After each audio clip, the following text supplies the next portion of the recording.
Greetings of peace, everyone. Assalamu alaikum.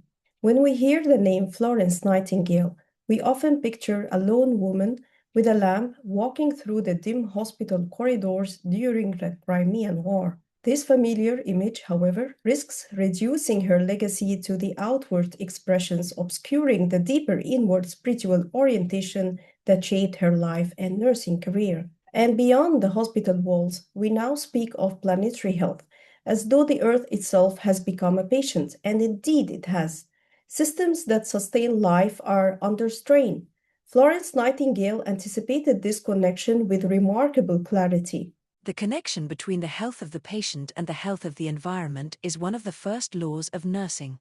We might describe this as the convergence of the personal and planetary health approach, but in her life, it was a sacred calling born of a palpable passion. Long before she became the founder of modern nursing, she understood her life as a response to a call. On February 7, 1837, God spoke to me and called me to his service.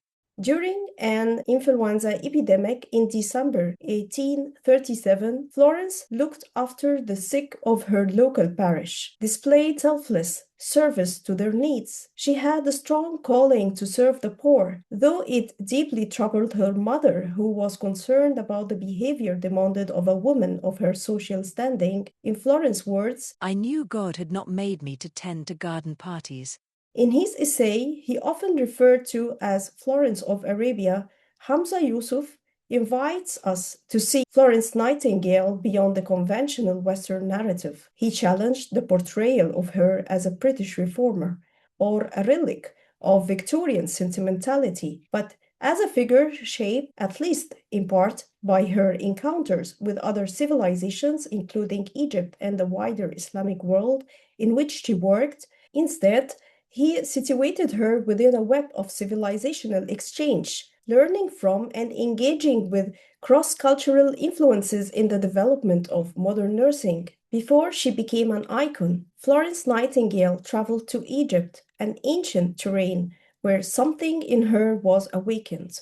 The English considered Egypt a romantic and exotic destination. The land of Arabian Nights and the Bible. Florence's very first letter from Egypt was, Yes, my dear people, I have set my first footfall in the East, and oh, that I could tell you the new world of old poetry, of Bible images, of light and life and beauty, what that word opens. My first day in the East, and it has been of the most striking, I am sure, one I can never forget through eternity. Of her first dawn on the Nile, she wrote, It looks not lurid and thick, as very brilliant colors in an English sky sometimes do, but so transparent and pure, that one really believes oneself looking into heaven and beyond, and feels a little shy of penetrating into the mysteries of God's throne. Florence received God's call a second time on the River Nile in Egypt several years later. Florence traveled to Egypt at a time when the political conditions were tyrannical and thoroughly corrupt. She attributed this to arrogance and pride and said, Because none of these tried to find out what man was put into the world for, the vanity of human greatness press into my mind with a force a sermon never gave them. Mind, not the vanity of divine greatness.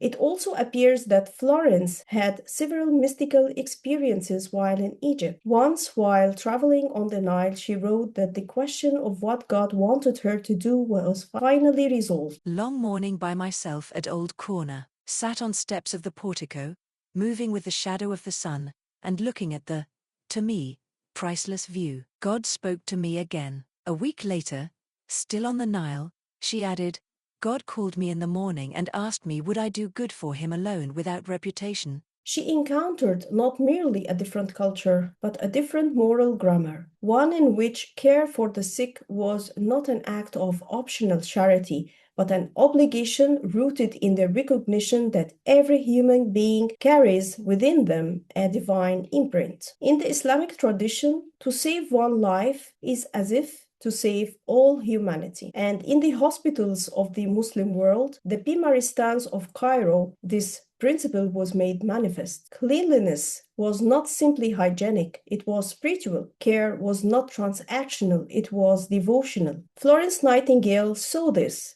and whether she fully understood it or not, it marked her. In her latter years, she wrote, "You must go to Mohammedanism, Buddhism, to the East, to the Sufis and fakirs, to pantheism, for the right growth of mysticism." In her book, Notes from Devotional Authors, she mentions that one of her favorite poems was, A Persian mystic, 4 things, O God, I have to offer thee which thou hast not in all thy treasury, my nothingness, my sad necessity, my fatal sin and earnest penitence. Receive these gifts and take the giver hence. Florence's own spiritual pursuit and desire to understand the path of total surrender was a constant theme in her writing. The word surrender is repeated over and over to describe her own desired state with God. True religion is to have no other will but God's. She quotes a medieval mystic. She also wrote, We really love God if we desire to do His will. I make it my earnest prayers that I may live so as to have fulfilled the will of God in everything. While Florence Nightingale is often credited in Western literature as the pioneer of modern nursing, Rufaida al-Aslamiyya held this title 1,200 years before Florence Nightingale. Rufaida, a Muslim woman who was a close companion of Prophet Muhammad, peace be upon him, and who founded the first Islamic health center in Medina. She was a pioneer in medical nursing and initiated the palliative care system back then. Rufaida utilized her clinical and surgical talents and medical knowledge to construct the first ever recorded mobile care units, which successfully served the medical requirements of the community, and she funded this from her own wealth.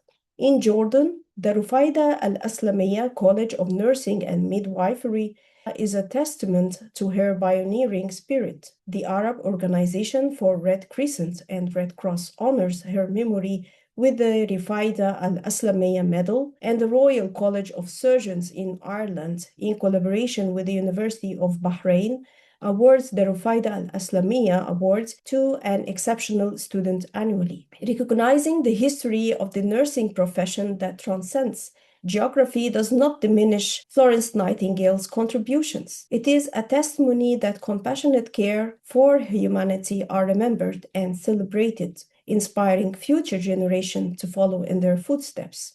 Today, we stand at the threshold of another transformation, the age of artificial intelligence.